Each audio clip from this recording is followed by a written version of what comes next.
राम भरोसे रोज की तरह फैक्ट्री के लिए निकला। वह एक फैक्ट्री के ऑपरेशन विभाग में काम करता था और उसका काम था मशीनों में ऑयल के लेवल को चेक करते जाना और नोट करते जाना, और जिसमें ऑयल लेवल कम हो वहाँ पर ऑयल टॉपअप करवा देना। आज भी राम भरोसे अपने ऑफिस में जाता है और अपने अटेंडेंस रजिस्टर पर साइन करता है, फिर अपने कार्य में लग जाता है। वह विभिन्न मशीनों के पास जा कर के उनके ऑयल लेवल देखने का काम करता है। एक मशीन के पास जाता है, वो हाइट पर था तो वहाँ कोई चीज़ में चढ़ करके वो देखता है। एक दूसरे मशीन के पास जाता है जो यहाँ पे ऑयल लेवल थोड़े नीचे लेवल में था तो वो झुक करके देखने लगता है। एक और मशीन के पास जाता है जहाँ पर वो पहुँच नहीं पाता तो कहीं और से कुछ और व्यवस्था बना करके मशीन के ऊपर चढ़ता है, फिर वो ऑयल लेवल देखता है।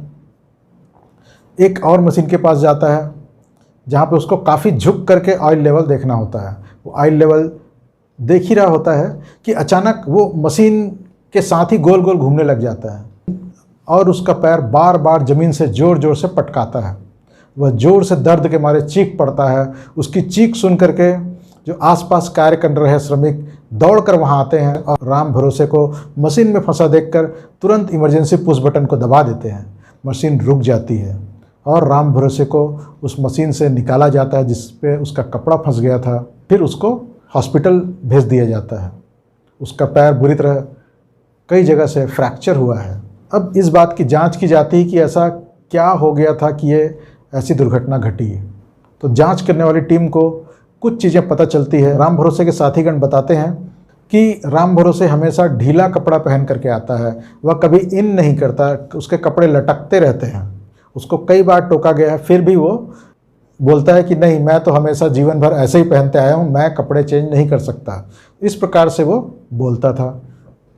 दूसरा, मशीन में गार्ड लगा हुआ होना चाहिए था। वो गार्ड किसी ने निकाल करके साइड में रख दिया था और वो मशीन बिना गार्ड के घूम रहा था। अब इसमें दो समस्याएं एक साथ दिखाई दे रही। एक तो अनसेफ एक्ट और दूसरा अनसेफ कंडीशन। अनसेफ कंडीशन यही था कि उसमें गार्ड को हटा दिया गया था, बिना गार्ड के मशीन घूम रहा है, और अनसेफ एक्ट यही था कि वो ढीले कपड़े पहन करके अपने काम में आ गया था। अब इस विषय में भारतीय कारखाना अधिनियम क्या कहता है? भारतीय कारखाना अधिनियम के धारा 22 में ये स्पष्ट है कि किसी को भी ढीले कपड़े पहन करके मशीनों के पास नहीं जाना है। उसमें स्पष्ट कुछ गाइडलाइन दिया हुआ है। सबसे पहले तो मशीनों के पास सिर्फ पुरुष ही काम करने जाएंगे, उनके पास नियुक्ति पत्र होना चाहिए और उनका नाम एक रजिस्टर में लिखा होना चाहिए। वही व्यक्ति घूमती हुई मशीनों के पास इस प्रकार के लुब्रिकेशन आदि के कार्य कर सकता है।